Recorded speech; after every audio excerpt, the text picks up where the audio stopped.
Hello সবাইকে। তো hello বলে আমি আমার ফার্স্ট ব্লগটা শুরু করছি। আর আমি আমার ব্লগটা শুরু করছি সেটা হলো বারাণসীর মা গঙ্গার ঘাট থেকে। তো ভালো লাগলে অবশ্যই আমার পেজটা ফলো করবে সবাই। তো আমি পৌঁছে গেছি মা গঙ্গার ঘাটে। মা গঙ্গাকে দূর থেকে এত সুন্দর দেখাচ্ছে যে মানে তুলনা করা যায় না। তো আমি দেখতে দেখতে হঠাৎ করে ধাপাস করে পড়েই গেলাম, এত সুন্দর দেখতে, আমি মুগ্ধ হয়ে গেছিলাম। এই যে বোটগুলো বাঁধা আছে, তো এই বোট থেকে আমরা একটা বোট ভাড়া করে নিয়েছিলাম। আর আমরা বারাণসীর একাশিটা ঘাট দেখার জন্য বেরিয়ে পড়লাম। আর এই যে মা গঙ্গা, মা গঙ্গাকে অপূর্ব দেখতে লাগছে, অনেক সুন্দর অনেক সুন্দর, মানে আমি বলে বোঝাতে পারবো না, এত সুন্দর দেখতে।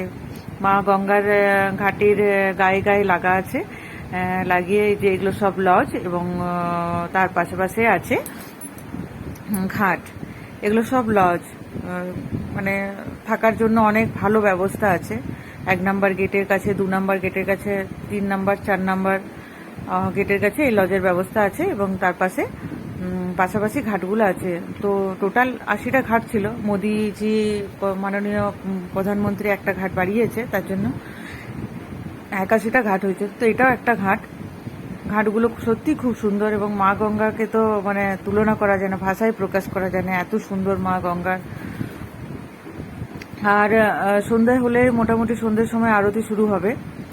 তো আমরা প্রথমে একদিকটা দর্শন করলাম, ঘাটের একদিকের ঘাটটা দর্শন করলাম, তারপরে আর একদিকের ঘাটটা ওনারা বললেন যে আমরা নিয়ে যাবো। তো আমরা এদিকের ঘাটটা দর্শন করলাম।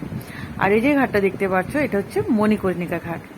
এই মণিকর্ণিকা ঘাটের মণিকর্ণিকার এটার একটা নামের রহস্য আছে। যে দাদাভাই ছিল আমাদেরকে খুব ভালো একটা গল্প বললো, শুনে খুব ভালো লাগলো। আর এখানে দাহ করা হয়। এই নাকি কোনোদিন নেবে না, একটার পর একটা নাকি জ্বলতেই থাকে। আর এই যে এখানে সব দেখার জন্য সব একসাথে সবাই চলে এসছে গঙ্গার ঘাটের আরতি দেখার জন্য। সবাই আস্তে আস্তে জমায়েত হচ্ছে গঙ্গার ঘাট যেখানে আরতি হয় সেখানে। তো দেখতে পাচ্ছ সবাই এত সুন্দর। আমরা গিয়ে তারপরে আমাদেরকে আর উল্টো সাইডের যেটা আছে সেটা আমাদেরকে নিয়ে গেছিল দেখাতে। তো যেহেতু সন্ধ্যা নেমে আসছিল, তাই আরতি দেখার জন্য গঙ্গার ঘাটে সবাই এসে উপস্থিত হয়েছে, এবং ওই প্রজেক্টর দিয়ে লাইভ টেলিকাস্ট করা হয়। এই যে প্রজেক্টরগুলো আছে এগুলো দিয়ে লাইভ টেলিকাস্ট করা হয়। প্রচন্ড রকম ভিড় হয়ে গেছে সামনে, এবং আমাদের বোটটাও যাচ্ছে আরতি দেখার জন্য সামনে।